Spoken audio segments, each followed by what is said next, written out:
Let's go on to Brayden, the seventh of the 10. He served his mission in Nicaragua and just recently returned. In Yes. fact, when we interviewed him, he'd only been home a day. Yeah. Yeah, Brayden. So I know. let's see what Brayden said. Okay. The thing about my mom is that she's always she's always been a huge example in the lives of all of us, all 10 children.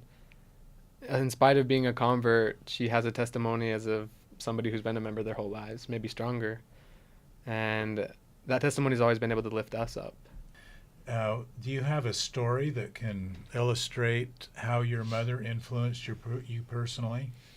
Yeah, there was one time in high school, I think I was a junior, and I started having a lot of injuries in my hamstrings. All of my brothers and I suffered big time from hamstring injuries. It was a big pain in the neck, but we all had a lot of injuries. And I remember I was really frustrated because I was wondering why these things had to be happening to me right before my football season, right before one of the most important games that I was about to participate in. I remember asking my mom about it. I was talking to her about it, and she just said, you just have to put your head down, you have to work hard in seminary, and you have to pray, and you have to trust in God.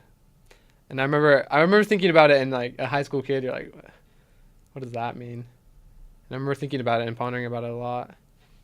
And I had a touching experience that happened to me when I went to Snow College, because I remember that I tore my hamstring when I was there, and it was only a couple weeks before the season opener, and it was looking pretty much like I wasn't going to be able to play that season. And I was sitting in my room, and I was really frustrated, and I remember the words that my mom told me. She says, just trust in God.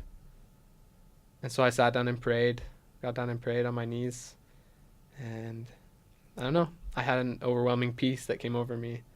And I ended up playing my whole entire senior season, my whole entire season without injury. It worked. And all of it because my mom always gave us good advice. She always helped us trust in God.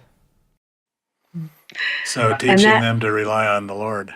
And that story has more to it as well. He did go on to play. There's even more background because he was the catalyst in a large way.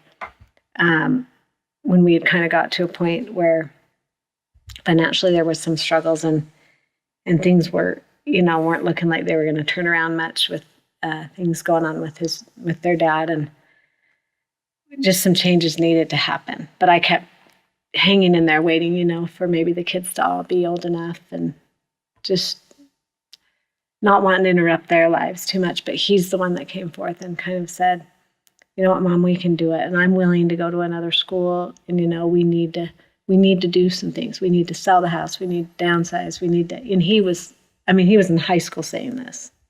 Wow. Wisdom beyond his years. Actually, he was a junior. He had just finished his junior, and he was a starter even in 9th grade, 10th grade, 11th, a very big part of football and baseball.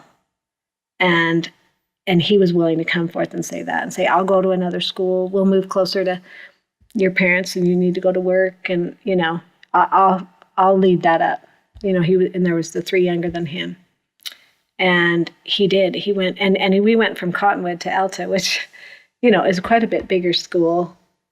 And he just had a senior season. And really, nobody transfers to Alta, and nobody just walks in and starts. There's, 6 people for every starting position.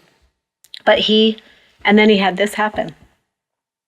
And I was like, it's so sad. I cried for him because it was just so disappointing, because he was, had a starting position. When he talked about going to Snow, it was their camp when they were deciding who was going to play what, and he was doing well, and then just tore his hamstring. Oh. And so it was a big trial, and he was just like, wow. But then he did end up going on, and they played that season. They actually went all the way to the championship game. They ended up losing, but he himself blocked, 3 critical, literally ran in and got the ball and made some plays like that. And then he ended up earning a starting position in corner. He ended up he actually won most improved player, because they got up and said, we never even thought this kid was going to get on the field, but he ended up being a big catalyst to us going as far as we did. So it ended up being a really awesome experience for him.